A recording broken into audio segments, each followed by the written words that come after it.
Mais ils avaient rien à raconter en fait. Bah oui, puisque déjà ils sont que deux, hein. C'est les gris et les roses, genre les binômes qui sont les plus amis dans l'aventure et où en plus de tout ça, ils veulent toujours tout partager tout le temps. Le fait qu'ils disent un bisou comme ça et en plus de manière assez autoritaire, bah je sais pas toi hein, par rapport à ça, mais je trouve quand même que c'est pas terrible, hein. Il y avait peut-être de meilleures façons de le formuler, hein. Il y avait par exemple un ralenti où on te montrait vraiment une épicness de ouf pour en fait avoir juste 3 gouttes et directement après JP qui dit il y a rien. Bah oui, ça on l'a bien vu, hein, on l'a bien vu même en ralenti, en fait on l'a vu du coup. Ouais les potox, c'est Ontox et bienvenue dans cette nouvelle vidéo consacrée à la critique de l'épisode 41 de la 8ème saison des apprentis aventuriers. Avant de commencer, comme d'habitude, n'hésitez pas à liker, partager, commenter la vidéo. Pour vous, c'est juste un clic, mais pour moi, ça représente énormément. Merci par avance à tous ceux qui le feront. Et si mon contenu vous plaît, n'hésitez pas à vous abonner. Et pourquoi pas activer la cloche pour ne louper aucune de mes autres vidéos.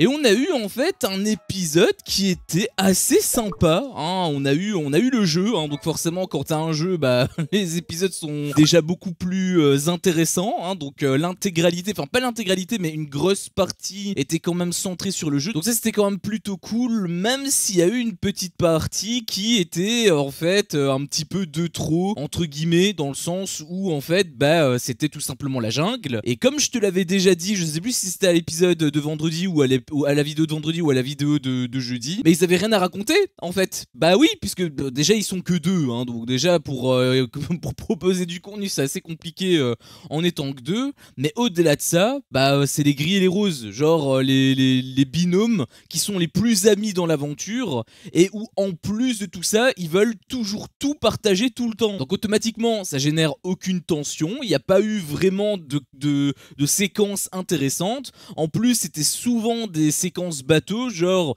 ils étaient en train de bronzer et ils parlaient du jeu. D'ailleurs, ça c'est un truc qui est vraiment con aussi, hein. T'as des candidats qui parlent du jeu au lieu de te montrer simplement le jeu. Il y a eu aussi tous les trucs habituels, genre ils étaient en train de manger le dernier repas de la jungle. Alors là, je peux t'assurer que ça va pas être le dernier repas que nous on va voir, hein. Du côté de la jungle peut-être, mais étant donné qu'il va y avoir une sorte de réunification, tu te doutes bien que la finale elle va pas se faire directement, hein. D'ailleurs il y a eu un petit truc par rapport à ça, où en fait il y avait Hilary, on voyait toujours des interviews d'Hilary qui disait ah c'est le dernier truc, c'est le dernier repas de la jungle, c'est le dernier jour sur la jungle, c'est le dernier dodo sur la jungle, et en fait on avait plein d'interviews où elle enchaînait les derniers, c'est le dernier, c'est le dernier. Je sais pas s'il y avait que elle, mais il me semble qu'il y avait, bah, c'est elle en tout cas qui ressortait énormément, et je trouverais ça extrêmement con si en fait les trucs qu'on voit là, c'est le dernier jour en gros du côté de la jungle. Je trouverais ça extrêmement con si en fait après le jeu qu'on a suivi, hein, après le jeu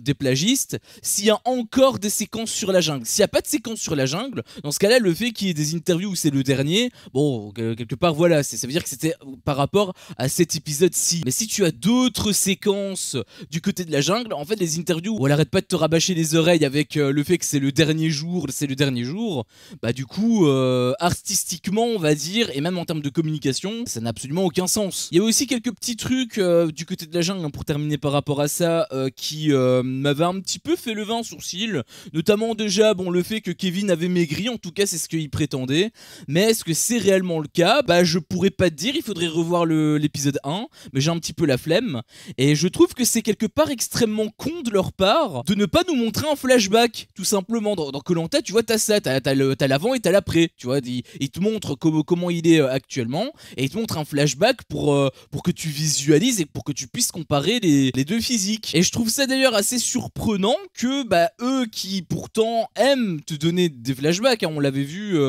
plein de fois, alors c'est quand même moins fait ressentir sur cette émission, mais on a déjà eu quelques flashbacks. Bah, je suis étonné en fait qu'ils en aient pas mis un pour justement qu'on voit l'avant-après. Alors étonné oui et non, hein, étonné par rapport au fait qu'ils en font habituellement et que du coup c'est étonnant qu'ils l'aient pas fait non plus ici, entre guillemets, dans ce sens là, mais en même temps je suis pas très étonné parce que bah, en fait si Kevin n'a pas autant maigri que ça, bah c'est logique qu'ils vont pas te le montrer, hein, parce que sinon bah ça nique complètement l'effet qu'ils veulent installer. N'hésite pas toi à me dire ce que t'en penses dans l'espace commentaire. Est-ce que tu trouves que Kevin avait maigri? Honnêtement je trouve pas trop, hein. Après j'ai pas vraiment le souvenir exact, encore une fois il faut vérifier à l'épisode 1, mais j'ai une grosse flemme, hein. J'ai vraiment pas envie de me retaper ça, d'autant plus que bah, il a jamais montré son corps en fait avant, hein. Il était toujours avec un t-shirt, donc bah, là le truc c'est que même si tu regardes avant, bah, ça va être un petit peu délicat, on va dire, à voir s'il a réellement maigri ou non. Après peut-être qu'il a quand même perdu quelques kilos. En réalité j'en doute pas, hein, de ça. Je dis pas non plus que être dans les apprentis aventuriers c'est ultra facile, tu manges des pizzas tous les jours, etc. Absolument pas. Évidemment que non, ils sont quand même en sous-alimentation, mais c'est pas aussi dur qu'ils le prétendent. C'est surtout ça que je veux dire en fait. Surtout quand à côté tu as une production qui éparpille quelques fruits à gauche et à droite. Mais c'est pas vraiment le truc qui m'a le plus dérangé. Ce qui m'avait le plus dérangé, c'est un petit truc, en réalité c'est un petit détail, mais je sais pas, je trouve quand même que c'est assez chaud en réalité. Alors ça a pas, c'est passé vraiment crème, hein. Encore une fois, peut-être que c'était sous le ton de l'humour, peut-être que voilà, peut-être qu'en ayant du contexte c'est drôle, mais d'un point de vue extérieur, je trouve que c'est assez choquant en réalité, puisque tu as à un moment donné donc voilà Kevin qui était en train de prendre sa douche. C'était vraiment important de montrer cette séquence là également, et donc t'avais Moon qui le nettoyait, etc., et à un moment donné t'as Kevin qui lui dit bisous comme si c'était un ordre en fait, et du coup Moon elle a fait le bisou, etc. Mais le fait qu'on t'ait pas vraiment dit qu'ils étaient officiellement en couple, le fait qu'ils disent un bisou comme ça et en plus de manière assez autoritaire, bah je sais pas toi, hein, par rapport à ça, mais je trouve quand même que c'est pas terrible, hein. Il avait peut-être de meilleures façons de le formuler, hein. Je dis ça comme ça, mais après peut-être que c'est juste un point de vue extérieur et c'est pour ça que ça te rend le truc bizarre. Mais honnêtement j'ai vu ça mais j'étais un peu mal à l'aise. Honnêtement si j'étais Moon, mais j'aurais tellement dit d'aller se faire foutre, mais un truc de ouf. Après peut-être que voilà ils étaient en couple, puisque dans tous les cas Moon elle a accepté, donc peut-être qu'ils étaient en couple, mais dans tous les cas on l'a pas vu. Enfin on savait qu'ils se fréquentaient un petit peu et tout, mais il y a rien qui a été officialisé comme avec Val et Pearl par exemple, tu vois ce que, enfin il y a rien qui a été officialisé non plus, mais au moins ça a été beaucoup plus mis en évidence. Après je réclame pas forcément des séquences ainsi non plus, hein. Attention, j'ai pas envie non plus qu'ils nous bombardent de séquences d'amour, hein, loin de là. Mais s'il y a des séquences comme ça qui te montrent plus tard, bah c'est bien d'avoir un petit peu de contexte pour au moins ne pas être là et te dire ah bah c'est bizarre, bah, je l'apprends seulement maintenant en fait. Mais ce qui nous intéresse le plus, bien évidemment, c'était le jeu, un jeu qui était plutôt cool, honnêtement. J'ai pas mal apprécié ce jeu. D'ailleurs je le case maintenant, mais je trouve quand même que c'est vachement drôle de voir comment est-ce que d'un jeu à l'autre il te propose la manière de filmer. Par exemple dans le jeu là où ils devaient tous passer un par un, où il y avait d'ailleurs Colette qui était toute seule, il y en avait quelques-uns qui me disaient que oui bah en fait c'est pas grave, le rythme on s'en fout, dans tous les cas le jeu bah c'était comme ça, qu'est-ce que tu veux y faire, les règles c'est les règles. Sauf qu'en fait eh bien c'est la prod qui régit les règles, donc si la prod veut faire passer les candidats un par un, eh bien ils les font passer un par un, mais c'est parce que c'est eux qui le veulent, c'est pas parce qu'ils ont pas d'autre choix, ou peut-être qu'ils avaient pas d'autre choix pour des ressources ou autre, mais là dans ce cas là moi je suis pas au courant. Mais en tout cas d'un point de vue montage c'était ultra lent par rapport à ce jeu là. J'avais même dit que voilà ça aurait été mieux de tout simplement le mettre en parallèle, comme ça au moins il y a du dynamisme et tout, et bah là on a eu le parfait exemple, puisque ici bah ça s'est fait en parallèle. Justement ils auraient pu aussi hein, le faire un par un, où chaque binôme ils ont 15 minutes ou 10 minutes pour remplir le truc, et ils te font ça 3 fois, et du coup ça te remplit aussi un épisode. Après est-ce que ça aurait été intéressant de montrer les 30 minutes? Je suis pas certain. Du coup c'était quand même une bonne idée de le mettre en parallèle, et je suis même d'autant plus dégoûté parce que bah, l'autre jeu aurait pu également être en parallèle. Donc c'est plus par rapport à ça que je voulais pointer du doigt. Mais dans tous les cas voilà, le jeu était quand même assez chouette. On a eu bien évidemment l'explication des règles de Laurent, alors qu'on le savait déjà, hein. Ça bien évidemment c'est le genre de truc qui me pose problème, mais bon on commence à y être un petit peu habitué. Et finalement eh bien c'était les bleus qui ont gagné le jeu. Alors j'étais un peu surpris dans le sens où on voyait que les violets avaient une bonne technique rapidement, ils arrivaient à récupérer beaucoup de boue, donc moi naturellement je me suis dit ah bah les violets vont probablement gagner. Sauf qu'en fait un petit peu plus tard, enfin sur la fin en fait de l'épreuve, on voyait une perle qui peut-être commençait à s'essouffler, je sais pas, et du coup elle commençait un petit peu à faire n'importe quoi, elle mettait peut-être trop de boue, ou elle avait peut-être plus assez de force, et du coup il y avait beaucoup de pertes, alors que du côté côté des bleus, bah, ils étaient assez constants.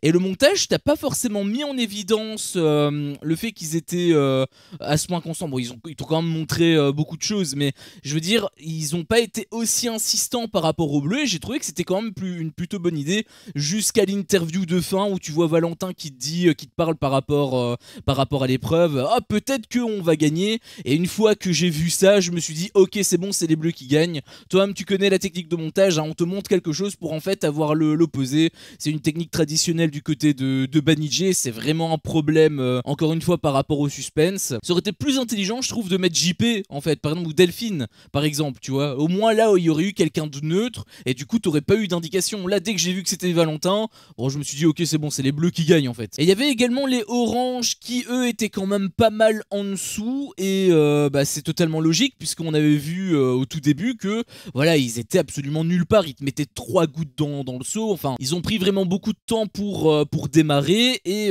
bah, c'était évident que bah, ils allaient pas gagner, hein. Moi, je les voyais absolument pas gagnants, et bah, ça s'est fait. Il y a eu genre 3 kilos de boue d'écart par rapport seulement au deuxième. Donc rien que pour te dire à quel point ils étaient quand même assez loin. Après, je trouve quand même que JP avait une bonne technique avec en raclant tout simplement son seau avec la main. Enfin, je te dis une bonne technique, mais en soi, ça me paraissait logique. C'est juste que personne ne le faisait à part lui. Donc bon, on va quand même rendre à César ce qui est à César, hein, mais ça aurait dû être en réalité une norme en fait. Mais bon, on va quand même lui attribuer cette technique. Donc finalement, jeu très prenant. Il s'est passé pas mal de choses. Je l'ai trouvé quand même pas mal longué, et d'ailleurs, j'ai même fait un peu le calcul. On avait 13 minutes de jeu, sachant que à l'épisode, je veux dire, donc avec les interviews, etc., on avait un ressenti de 13 minutes pour pouvoir avoir 15 minutes de jeu. Donc il y a eu entre guillemets que 2 minutes de perte. Vraiment pour te dire à quel point chaque seconde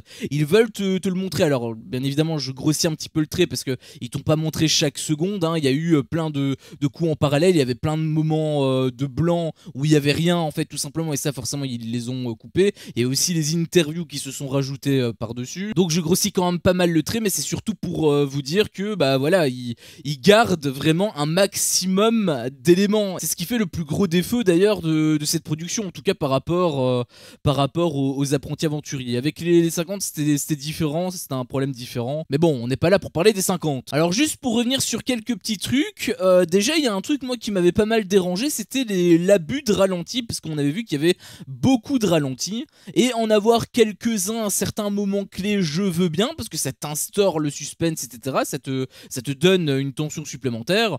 Sauf qu'en fait, il te le faisait au tout début. Donc ça aurait pu être intéressant pour montrer voilà un petit peu l'épicness par rapport au jeu, et ensuite peut-être en mettre quelques-uns à la fin, ou en mettre un ou deux à la fin plutôt, pour avoir justement cette tension, comme je te disais, qui était un petit peu amplifiée. Sauf qu'en fait on l'a eu un petit peu partout, hein, dans l'épisode, dans le jeu, ce qui signifie que bah, du coup les ralentis étaient moins impactants en fait.